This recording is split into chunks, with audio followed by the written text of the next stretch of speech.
Hey guys, welcome to the Field of 68 YouTube channel. If you like what you see here, hit that subscribe button and you'll get more college basketball content just like this. Yeah, and I do think it's fair to mention that they don't have steel venters, which more or less takes away any kind of depth that they have on the perimeter. Like the way that it works right now is you have Ryan Nemhart and you have Nolan Hickman, and those two dudes got to play 40 minutes because everybody else on this roster is a front court player. And as soon as somebody on They the played perimeter, 40 and 39, by the way, just so you know. 40 and 39 minutes. Those yeah, two. I mean, they have to play those guys all those minutes. And if you go back and look at what they've done throughout the season, they got to play them those minutes. They don't have any other backcourt players on the roster. And I mean, look, Ryan Nemhart's a good player. He's not someone that you want to necessarily rely on to have to try to get you 20 every night. Like that's not the best way to make him be effective.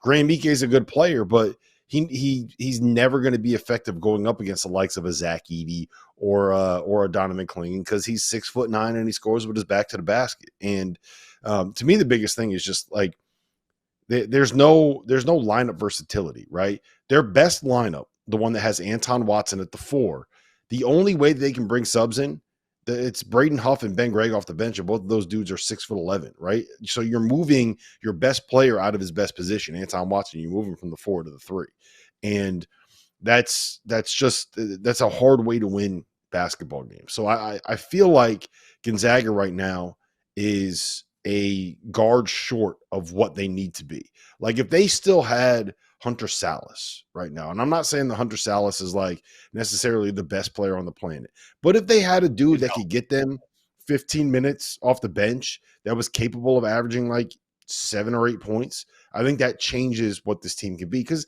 Nolan Hickman could play a little bit of point, right? You put those two guys together in the backcourt, and you can get by with 2 to 3 minute stretches 2 to 3 times during a game. So I think they're just You a just guard don't have short. a guy, Rob. You just don't have a guy that anybody fears. Like ultimately, that's what it comes down to, right? You don't have a guy on this team that you're like, holy crap, we got a game plan for him. Ryan Nemhart was a great player at Creighton when he was he had dudes around him. He had a lot around him. There's just not enough around him here, so he's got to do too much, as you said. Now, again, in the WCC this year, listen, they could run away with it. I don't think they will.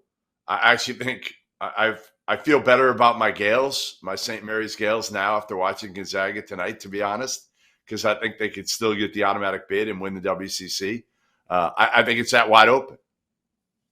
Yeah, and Josh Jefferson got it going a little bit for St. Mary's, so I think that he'll be fine there. And you always got to keep an eye on Santa Clara because Santa Clara just, who's going to be the first round pick that they have come out of nowhere this year. It was Brandon Pudzinski last year. It was Jalen Williams the year before that. So there's a lottery pick somewhere in there, Goodman. We just don't know who it is yet. We're going to find someone off that Santa Clara roster that's a lottery pick. No, I mean, look, Do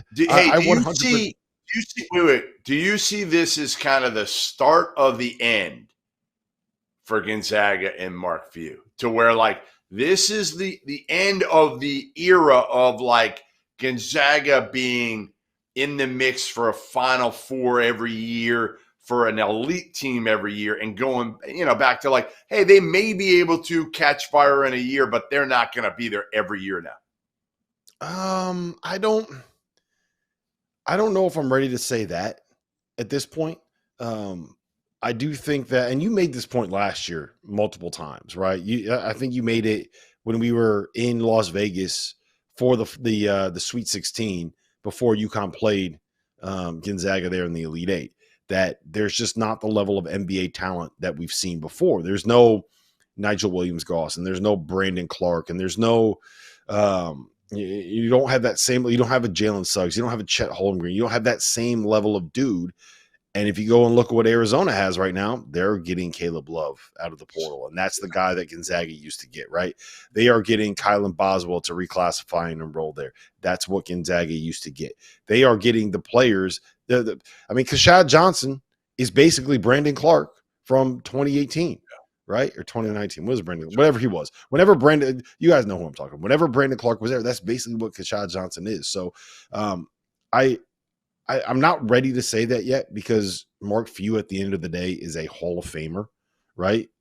And he's not there yet, but he should be there. So I'm not ready to It's say crazy that yet. that he's But not there.